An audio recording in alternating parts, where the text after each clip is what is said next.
안녕하세요. IT 아키텍트가 제시하는 논리적인 믿음. 지난 시간 개괄에 이어가지고 이제 오늘은 생각 도구에 대해서 말씀드리겠습니다. 지난 개괄할 때는 제 마음이 급해서 핸드폰으로 찍었더니 너무 이렇게 제가 또 악필이고 또 보기도 좋지 않아 가지고 조금 한동안 PPT를 좀 작성했으니 예쁘게 봐주시기 바랍니다. 자, 맨 먼저 IT 아키텍트가 하는 일에서요. 현실에서 있는 어떤 컴퓨터를 통해서 해결하고자 하는 어떤 실질적인 문제를 컴퓨터 안에서 돌아가게 하기 위해 가지고 어떤 변환 과정을 거치는데, 그 변환 과정을 이제 간략하게만 보면 어떤 문제를 정의하고 파악해서 정의하고 이거를 컴퓨터 안에서 돌아갈 수 있도록 시스템을 개발을 하고 이게 원하는 대로 제대로 작동을 하는지를 검증을 하게 됩니다. 그럴 때 이제 쓰게 되는 것들이 각종 생각 도구들을 쓰게 되는데, 가장 흔하게 쓰는 것들 용어를 보면 효과성과 효율성을 따져라, 이게 이제 공학의 기본이죠. 그 다음에 작동 원리를 파악을 해라, 구성 요소를 파악을 해라, 그 다음에 구조화하고 요소들을 추상화하고 메타화 시켜라, 패턴을 찾아라, 이제 MBC적으로 분석을 해라, 공통성과 가변성을 파악을 해라, 이들을 모듈화해라, 그리고 테스팅을 수행을 하라, 뭐 이렇게 되어 있는데, 이런 것들은 이제 IT에서 소프트웨어 공학에서 주로 쓰는 용어라서 지금 시간에 이 모든 것을 이제 자세하게 설명할 일은 없고요. 네, 이 전체의 과정, 즉 실질적인 문제를 컴퓨터 안에서 돌아가도록 만들어내는 그 전체를 철학 용어적으로는 환원이라고 하는데요. 그러니까 어떤 분야에서 다루는 존재나 용어를 다른 분야 컴퓨터에서 이를 이제 해석할 수 있는 이런 어떤 기능을 만드는 거가 환원이라고 하고, 이제 IT가 하는 일이 결국은 현실의 문제를 컴퓨터 안에서의 시뮬레이션으로 또는 돌아가는 걸로 환원시키는 과정이다 라고 말씀드릴 수 있습니다. 자, 생각 도구 중에 이 앞에서 말씀드리는 이런 어떤 생각 도구들을 제대로 이렇게 파악을 하려면 궁극적으로 이것들에 대해서 근원 질문이 되는 왜라고 하는 것에 대해서 이제 어느 정도 익숙해야 되는데요. 제가 이런 이야기를 하기 위해 가지고 이제 사람들을 만나면 다음과 같은 질문을 던져봐요. 수식으로 이제 5 더하기 2 곱하기 3이 있는데 이 답은 얼마입니까? 제가 이 답을 이제 21, 그죠? 5 더하기 2는 7, 그래서 7 곱하기 3은 21. 그 다음에 요거를 먼저 해서 2 곱하기 3을 해서 5를 더하니까 6 더하기 5는 11. 둘 중에 어느 것이 맞아요? 21은 틀렸고요. 11이 맞죠. 이제 제가 중학교 때 답을 21로 적었던 그런 어떤 나쁜 기억이 있습니다. 근데 이제 어떤 사람은 거의 대부분의 사람은 11이라고 답을 하죠. 근데 어떻게 해서 11을 냈습니까? 라고 물으면 2 곱하기 3을 먼저 하고 5를 나중에 더했습니다 라고 말을 하죠. 근데 이제 왜? 라고 하는 질문이 있습니다. 곱하기를 왜 더하기보다 먼저 합니까? 라고 물어보면 대부분의 답이 그 규칙으로 그렇게 정해져 있기 때문에 그렇죠. 또는 그렇게 배웠고 그렇게 외웠고 그렇게 잘 활용하고 있습니다 라고 하면 이제 이 앞에서 봤던 어떤 사고의 근원으로 들어가기에, 아키텍트가 되기에 조금은 이제 좀 부족한 부분이 있습니다. 그래서 생각을 해봤을 때 곱하기는 무엇입니까? 라고 하는 그런 어떤 개념이 있을 때 왜 곱하기를 먼저 하는지에 대한 답이 나오고요. 그래서 곱하기는 더하기의 축약 형태입니다. 축약 형태입니다. 라는 말이 나오죠. 그래서 2 곱하기 3이라고 하는 것이 2 더하기 2 더하기 2. 그래서 2가 3번 더해지는 것을 곱하기로 나타내죠. 그랬을 때 이 앞을 먼저 계산을 한다는 것은 이렇게 수식이 바뀌어서 답이 21이 나오고 이게 맞을 리가 없는 거죠. 자, 다른 어떤 생각도구 훈련을 한번 해보겠습니다. 이렇게 종이 위에 두 점이 있습니다. 두 점이 있는데 질문을 던졌어요. 이 두 점을 잇는 가장 짧은 선을 그리시오 라고 하면 대부분의 사람이 이렇게 직선을 쭉 긋죠. 직선을 그었을 때 이 직선이 왜 가장 짧은 선일까요? 라고 물으면 여기에 대해서도 거의 대부분의 분들은 이제 그렇게 배웠습니다 라는 답은만 나와요. 네. 제가 바라보는 어떤 다른 방법, 두 점을 연결하는 가장 짧은 선에서의 다른 방법들은 무엇이 있겠습니까? 저는 이것도 가장 짧은 선이에요. 이런 것도 가장 짧은 선일 수 있습니다. 여러분이 생각하시는 또 다른 어떤 가장 짧은 선을 한번 만들어 보시겠습니까? 라고 도전을 하게 되죠. 자, 여기에 대해서 이 각각들이 가장 짧은 선이 되는 그 이유, 왜, 이를 이제 말씀을 드릴게요. 이게 가장 짧은 선이 될 때는 그 근본에 유클리드 기하학이라고 하는 점, 선, 면이라고 하는 2차원 평면 공간이라고 하는 그 가정, 전제, 근본이 깔려 있을 때 두 점을 연결하는 가장 짧은 선이 직선으로 나타나게 됩니다. 또 이쪽에서는 이게 만약에 서울에서 LA까지 가는 비행기 길이에요. 비행기가 이렇게 갈 수는 없죠. 엄청 돌아가는 거죠. 이렇게 이제 이거는 지구본을 한번 생각해 보시면 이렇게 날아간다는 것이 이제 느낌이 오실 거예요. 그 다음에 이거는 뭐냐 하면, 자, 두둥 개봉각도.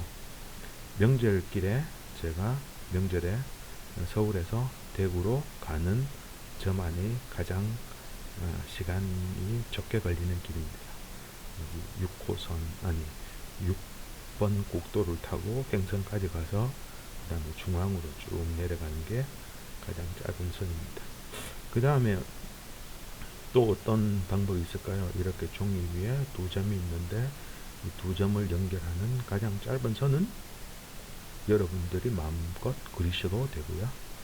네, 한번 제가 가장 창의적으로 해보면 딱 적었죠. 여기를 이렇게 딱 접어서 딱 붙여버려요. 이건 뭐냐? 종이를 접어서 스타워즈에서 나오는 워프의 개념을 생각하시면 될 것 같아요. 또 생각 도구에서 저 위에서 봤을 때 이제 MBC라고 하는 용어가 나왔는데, 이 MBC는 Mutual Exclusive, 그러니까 상호 독립적이어야 되고요. Collectively Exhaustive, 다 모으면 전체를 설명할 수 있는 그런 어떤 형태로 생각들을 발전시키거나 찾아내야 된다. 구성 요소들을 찾아내야 된다. 그리고 관계성을 맺어야 된다. 이런 건데, 여기에 대해 가지고 이제 제가 만약에 IT 전문가로서 성을 파악하시오 라고 하는, 성형 전문 병원에서 성을 파악하시오 라고 하는 거에 대한 어떤 문제를 해결을 합니다 라고 생각을 했을 때 저의 어떤 생각의 어떤 방법들에 대해서 한번 말씀을 드려 보겠습니다. 맨 처음에 가장 간단한 거는 태어날 때 사람이 남자나 여자로 태어나죠. 근데 이게 모든 경우의 수를 다 나타내고 있나요? 뮤추얼 익스클루시브 하나요? 서로 독립적이냐요? 인가요? 라고 물으면 출생시에 남자, 여자로 나타나는 거는 독립적이죠. 그래서 문제 없는데, 콜렉티브리 익조스티브 합니까? 모든 거를 다 모든 경우의 수를 다 표현합니까? 라고 하면 그렇지 않죠. 뭐가 있습니까? 양성으로 태어나는 사람이 있어요. 이거는 이제 마징가 Z에 나오는 아수라 백작 그림인데, 이렇게 양성으로 태어나는 사람이 있고요. 자, 병원에서 이제 성을 파악을 할 때 그 다음에 또 뭘 고민을 해야 되냐면 잠재 고객. 실질적으로 우리 병원에 와가지고 어떤 수술을 할 잠재 고객에 대한 관리를 해야 되고요. 그랬을 때 어떤 성 전환을 한다든가 또는 성의 선택을 한다든가 이런 어떤 고객에 대해서 판단이 가능해야 되고요. 그랬을 때 뭐 여기 구글에서 찾은 하나의 이미지인데 뭐 어떤 TV 프로그램에 나왔는 것 같아요. 3년 전에는 남자를 출연했고 어느 시기에 이제 성전환 수술을 했는지 어쨌는지 모르겠지만 어쨌든 지금은 여자로 나왔어요. 근데 이제 이런 어떤 잠재 고객이 어떤 수술을 병원에서 받았고 그 받은 이후에 지속적으로 호르몬을 투약을 해서 이제 고객으로 관리를 해줘야 됩니다 라고 하는 것에 대해서 이제 파악이 될 수가 있고요. 또 어떤 경우에 이제 피치 못할 사정의 어떤 사고로 또는 예전 같은 경우에는 먹고 살기 위해서 또는 권력에 대해서 뭐 이래서 이제 자기가 남자로 태어났는데 여자로 바뀌고자 하는 의지는 없으나 남성이라고 하는 어떤 성 정체성은 잃어버리는 이런 어떤 사태가 있을 수 있죠. 이런 어떤 컨셉에서 봤을 때 이제 mutually exclusive 한가요? 라고 하면 그런 것 같아요. collectively exhaustive 합니까? 라고 해도 그런 것 같아요. 그래서 이런 것들에 대해 가지고 이제 IT에서는 요즘은 UML이라고 하는 것을 써서 이런 것들을 모델링을 하게 되고요. 그 모델링 된 거에 하나의 정형으로 보면 이렇게 모델링을 할 수 있습니다. 행위의 주체 또는 사람을 뜻할 때 파티라는 한 용어를 쓰고요. 파티가 성 정체성의 이력을 가지죠. 이제 탄생한 일시에 어떤 성을 가지고 탄생을 했는가. 또 이제 잠재 고객인 경우에는 이제 아직까지 지나가지 않은 과거 시점이 아닌 먼 미래 시점 또는 뭐 내가 예를 들어서 뭐 2018년도 1월 1일자에 전환 수술을 받을 거야 라고 했을 때 이제 희망의 일자 같은 거죠. 아직 다가오지 않은 현재 오늘로 봐도 다가오지 않은 어떤 미래의 일자를 가지고서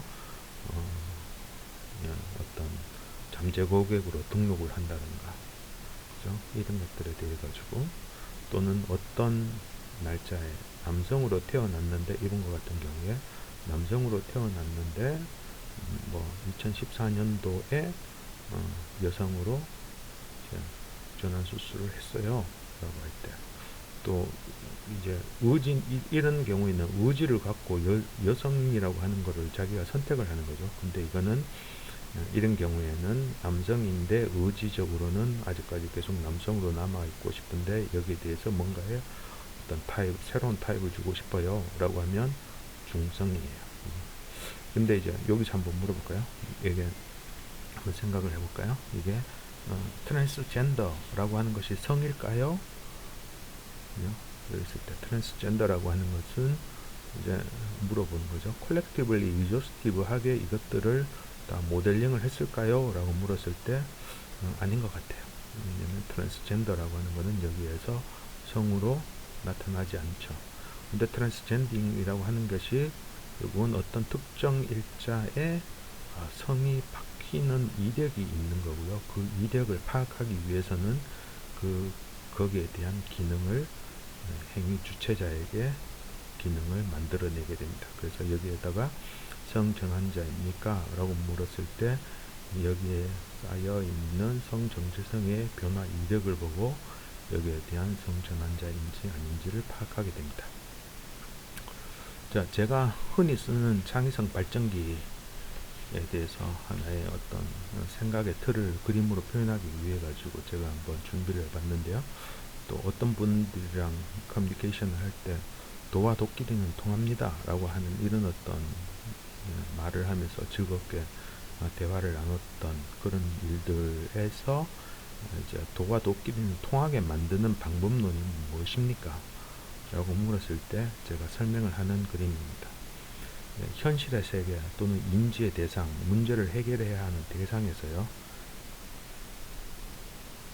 그 안에 있는 개념을 추상화하거나 구조화하는 과정을 거치게 되고요. 추상화하고 구조화하는 단계는 한 단계만 추상화하거나 구조화하지 않고 여러 단계적으로 계층적으로 몇 개의 계층을 거쳐서 추상화 수준을 높일 수도 있습니다. 대부분의 잘 알려진 게 생물학 린넨의 생물학 생물 분류 체계 종, 속, 과, 목, 강문계 그게 이제 추상화 수준의 축적된 계층적으로 추상화된 그런 어떤 형태를 나타낼 때 그런 개념을 나타내는 게 이제 그런 분류법이고요. 추상화 구조화에서 한 단계 또 올라가면 그거를 메타화 시킵니다 라고 말해요. 근데 이제 메타화라고 하는 거는 조금 말 그대로 표현하는 거가 좀 힘들긴 하지만 좀 계속해서 또 설명을 드릴게요. 어쨌든 간에 이 추상화하고 구조화하고 메타화했던 현실에 대한 인지 체계로부터 어디로 그것들을 응용을 해야 된다 라고 할 때 이 글을 이제 컨텍스트화 시킨다 라고 말하거나 어떤 특정 메타포를 선택해서 그 메타포를 적용을 해서 새로운 어떤 세계를 만들어낼 수 있습니다 라는 거죠.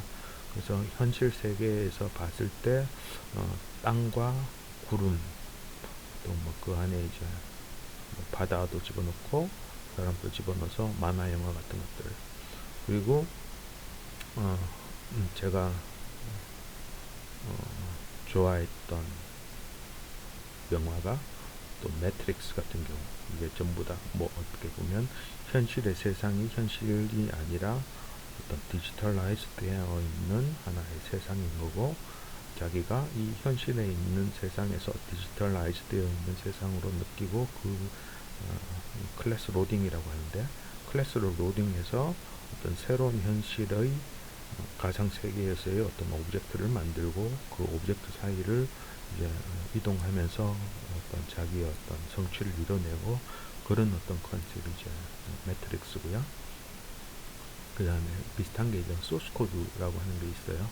어떤 사람이 이제 전쟁에서 크게 다쳤는데 머리만 살아남아서 양자역학이 있어서 어찌어찌 좀 더 구체적으로 말씀드리면 어떤 도시에 핵폭탄 테러가 있는데 양자역학을 통해서 어떤 꿈꾸는 세계 비슷하게 들어가면 거기에서 이렇게 어떤 현실을 파악을 하고 계속해서 실패해도 다시 한번 그 출발점으로 돌아가서 다시 한번 하고 하면서 반복하다가 최종적으로는 핵폭탄 터지는 것을 막아내는 그런 어떤 영화 참 재밌는 영화에 한번 보세요. 못 보셨으면. 그 다음에 이제 나니아 연대기라고 하는 게 이제 C.S. 루이스라고 하는 기독교의 어떤 개념적인 거장이 영국 사람인데 이제 그거를 그러니까 기독교라고 하는 하나의 어떤 세계를 영화라고 하는 메타포 컨텍스트로 그거를 이렇게 변환시켜서 영화로 조금 히트쳤던 영화인 걸로 알고요.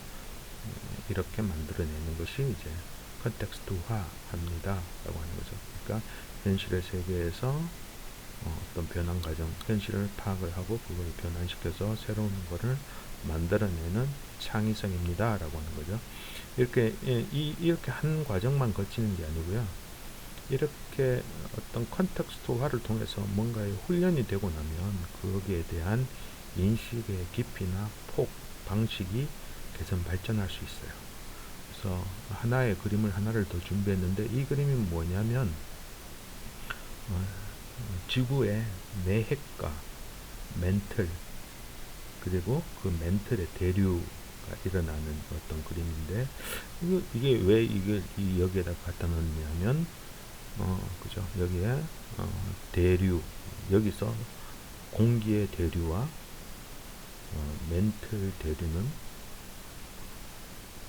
추상화 수준으로 올라가면 물체가 대류한다 라고 하는 어떤 추상 컨셉이 나타나죠. 동일한 컨셉이 나타나죠. 그랬을 때 이제 도와 도끼를 통합니다. 그래서 공기의 대류와 암석의 대류에 유사성과 차이성, 공통성과 가변성을 생각을 해서 새로운 어떤 모델을 만들고 이걸 그래피컬하게 컴퓨터에서 시뮬레이트 되는 부분을 이렇게 보여줄 수 있습니다. 좀 더 설명을 드리려고 메타라고 하는 거에 위키피디아에서 메타의 정의를 찾아봤는데요. 메타라고 하는 거는 메타모로 나타나요. 그래서 메타는 하나의 영어의 접두사인데 다른 어떤 개념에서 이를 추상화해서 나타내게 되는 거고, 뒤에 있는 이거를 완성하거나 추가하는 데 어떤 개념을 추가하는 데 씁니다. 그래서 메타인지라고 할 때는 이 인지를 어떻게 하는지를 이제 파악을 하는 것이 메타인지가 되고요. 메타데이터라고 하는 것은 데이터에 대한 어떤 추상 수준을 나타낼 때 메타데이터를 쓰게 되고, 이런 것이 이제 메타라고 하는 개념이에요. 제가 이제 우리 이제 아들이 중학교 현재 2학년인데 이 녀석하고 이렇게 저렇게 뭐 수학을 보면서 이 여기에 대해서 조금 이야기하면서 훈련하는 그런 어떤 건수가 몇 번 있었는데, 그 중에 이제 순환소수를 이게 중학교 문제였나요? 곧 중학교 문제였는 것 같아요. 순환소수가 있는데 이거를 분수로 바꾸세요 라고 하는 문제가 있습니다. 이거를 어떻게 할까요? 맨 먼저 구조화하고 추상화 시켜 보겠습니다. 구조화하고 추상화 시킨다는 것은, 일단은 구조화한다는 것은 이제 뭔가를 여기에서 요소들, 구성 요소들을 찾아내는 거죠. 그랬을 때 0.2라고 하는 고정 영역과 34, 34, 34라고 하는 반복 영역이 나타나고요. 여기에서 끝나는 게 아니라 또 다른 어떤 추상 수준이 있어요. 분수로 바꾸시오 라고 하는 거를 추상 수준으로 바꾸어 보면 이거는 반복을 제거하시오 라고 하는 용어가 됩니다. 그리고 추상 수준이 한 번에서 끝나는 것은 아니고요. 한 번 더 추상화 시킬 수 있습니다. 제거합니다 라고 하는 이 용어는 뺍니다 라고 하는 관점에서 추상 수준을 올릴 수가 있고요. 얘를 메타화 시키거나 아니면 조금 더 생각을 해보면 이걸 메타화 시킨다 라고 하기에는 좀 이상하긴 하지만, 좀 창의적으로 이렇게 뭔가를 나타내면 반복을 빼려면, 반복을 없애려면 반복이 필요해, 그런 거죠. 5를 빼려면, 5를 없애려면 5를 빼면 되잖아요. 그래서 이렇게 생각을 했을 때 풀이 과정에 대해서 이제 보겠습니다. 그래서 0.2, 34, 34가 있을 때 이 전체의 결과를 분수로 표현으로의 결과를 x라고 할 때 고정 부분과 반복 부분이 있고요. 반복을 없애기 위해서 새로운 반복을 만들어내요. 어떻게? 왼쪽으로 두 칸 이동시켜서, 수학적으로는 두 칸 이동시킨다는 게 여기서 100을 곱하는 거죠. 여기 이 두 칸을 옮기니까 100을 곱해요. 그래서 23.4, 3434가 있고, 그래서 100에서 100x에서 x를 뺀다는 거는 23.4, 3434에서 0.2, 3434를 빼는 거고, 요것은 완전히 사라지기 때문에 23.4에서 0.2를 빼는 것과 같아서 23.2가 나오죠. 그래서 왼쪽은 99x가 되고 오른쪽은 23.2가 되어서 분수 표현은 23.2 나누기 99가 됩니다. 우리 이제 더 이상 중학생들이 순환소수의 분수 표현에 대해서는 어느 누구도 이제 틀리지 않았으면 좋겠습니다. 그 다음에 어떤 창의성 발전기 가동 예시로 제가 지지난주 우리 교회에서 목사님이 설교 시간에 사무엘상 7장에 대해 가지고 본문을 읽으시면서 설교를 하셨는데요. 저는 이제 여기에서 딱 추상화라고 하는 관점에서 그게 눈에 들어오더라고요. 그래서 추상화되어 있는, 추상화 시킬 수 있는 것들을 쭉 한번 줄을 그어 봤어요. 이렇게 줄을 그어 봤을 때 여기서 추상 수준이 뭐가 나오냐면 죄, 회개합니다. 시험이 있어요. 하나님께 간구해요. 하나님이 어떤 대속물이 있어요. 그리고 대속을 치루었더니 하나님이 구원을 주셔요. 이런 거죠. 그래서 이게 하나의 어떤 추상 컨셉이 나타나게 되고, 이 추상 컨셉을 메타화시켜서 한번 보면 이것만 읽어도 내가 성경 한 권을 다 읽었는 느낌이 들어요. 진짜 메타화시킨 개념은 뭐냐면 여기에 있는 어떤 교리라고 하는 이런 개념이 여러 설명에서 또는 여러 컨텍스트에서 나타나는구나 라고 하는 개념과 컨텍스트 설명의 상관성에 대한 어떤 느낌을 받아요. 그래서 이제 조금 좀 느낌을 가졌던 그런 어떤 일이 있고요.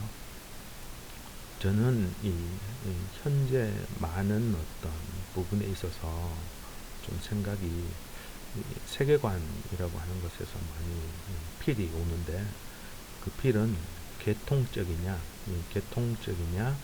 계층적이냐라는 관점에서 문제들이 보입니다. 그래서 이제 계통적인 사고 체계는 뭐냐면 물질에 의해서 개념이 만들어집니다 라고 하는 게 계통적인 관념이라고 생각을 하고요.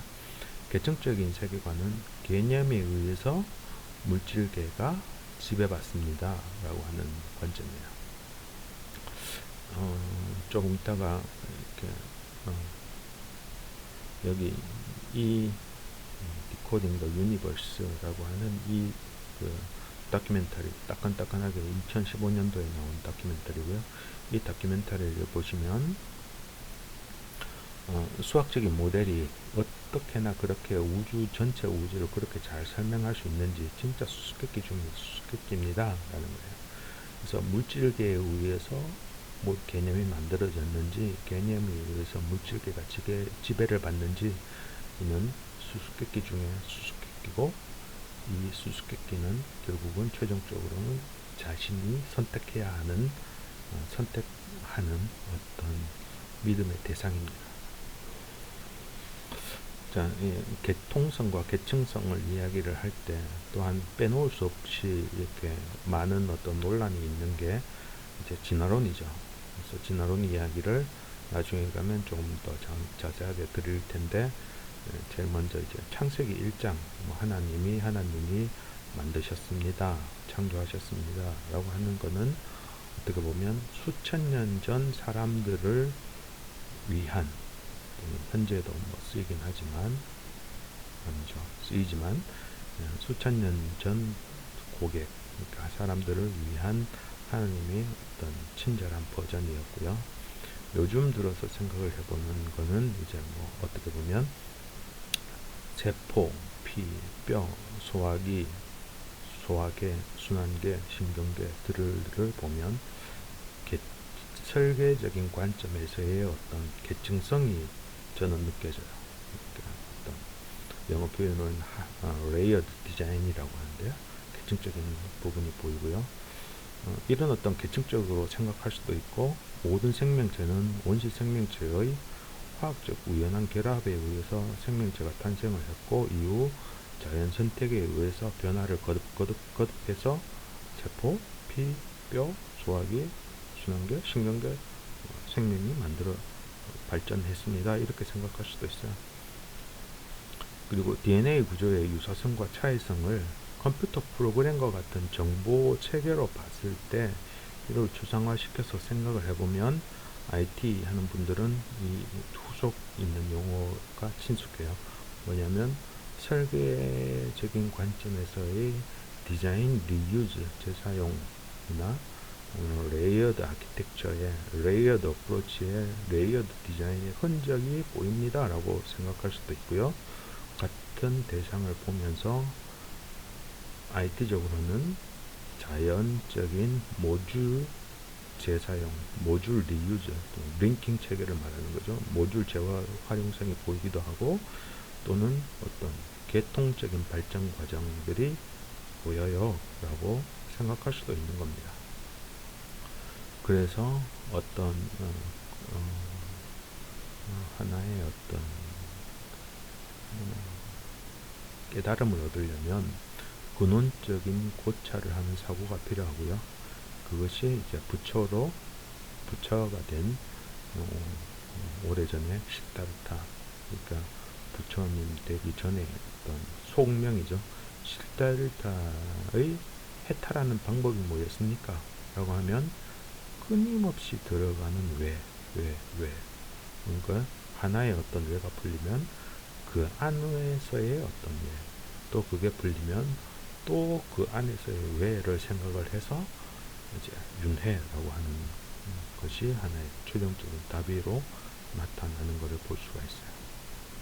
그리고 현대적인 생각의 근원은 결국은 언어죠. 단어죠.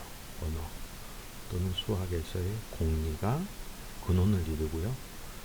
개괄 시간에 말씀드렸던 이제 불안정성의 원리에서부터 어떤 생각을 또 이렇게 펼쳐나가기 위해서 펼쳐나가는 그런 것이 어떤 파워를 가지느냐를 느끼려면 이제 수학의 공리, 현대 생각의 어떤 근원이 되는 단어 이런 것들이 계통적이냐 계층적이냐 라는 관점에서 생각이 필요합니다. 그랬을 때 이제 유클리드 기하학에서 말하는 포인트죠. 포인트가 물리세계에서 존재합니까? 그러면 물리세계에는 존재하지 않습니다. 0이 물리세계에 존재합니까? 이 우리가 인지할 수 있는 전체 유니버스의 어떤 하나의 점에서도 어떤 하나의 공간에서 0이라고 하는 절대 0이라고 하는 것이 나타납니까? 라고 하면 저는 없습니다 라고 생각을 해요. 그리고 무한대가 있습니까? 무한, 수학적인 기호죠. 무한이 있습니까? 라고 하면 무한도 없어요. 사랑, 물리세계에는 없어요. 참 없어요. 거짓 없어요. 그러니까 쭉 생각해보면 사람이 쓰는 모든 용어가 물리세계와는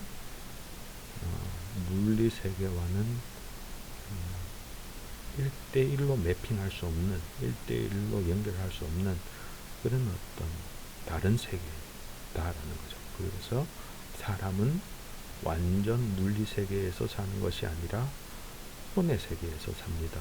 이성의 세계에서 삽니다. 라고 하는 것이 저의 주장입니다. 오늘은 이제 마지막으로 책 추천 드리면서 이제 마치려고 하는데 좋아하는 책들이었어요. 생각의 탄생 이거 꼭 한번 보시기 바랍니다. 진짜 내가 창의성 있게 뭔가를 문제를 풀어야 돼. 창의성. 그리고 이제 뭐 적어도 대학생이면 이거는 꼭 봐야 된다고 생각해요. 그리고 고등학생이나 중학생 레벨에서 이 책을 읽혀서 이제 어떤 공부의 방법론을 이렇게 찾아내는 이게 진짜 좋은 책인 것 같고요. 그 다음에 이제 더글러스 호프스테터라고 하는 인공지능을 연구하는 분이 괴델 에셔 바흐라고 하는 책을 쓰셨고요. 괴델은 수학자, 불안정성의 원리는 제가 여기에서 배우는 거예요. 그래서 이 괴델이라고 하는 수학자, 그 다음에 에셔는 화가예요. 그 다음에 바흐는 그 음악가죠. 바흐. 이 세 명의 그러니까 수학, 그 다음에 그림, 음악 이런 부분들이 다 하나의 노건으로 묶입니다. 결국은 도와 도끼는 통합니다. 라고 하는 것을 친절하게 설명할 수 있는 책이고요. 여기 뭐 번역본은 상하까지 있어서 엄청 두꺼워요. 이거 대학생 레벨 이상이면 꼭 봐주시기를 추천하는 거고, 요 내용은 이제 아까 전에 잠깐 말씀드렸듯이 따끈따끈하게 나온 이제 수학이 왜 그렇게 우주를 잘 설명할 수 있는지, 거기에 대한 미스테리에 대한 간략한 버전은 약 1시간, 요 긴 버전은 한 2시간 30분이던가 그 정도 있어요. 그래서 요거 보시면 재밌습니다. 오늘은 여기까지 하겠습니다. 감사합니다.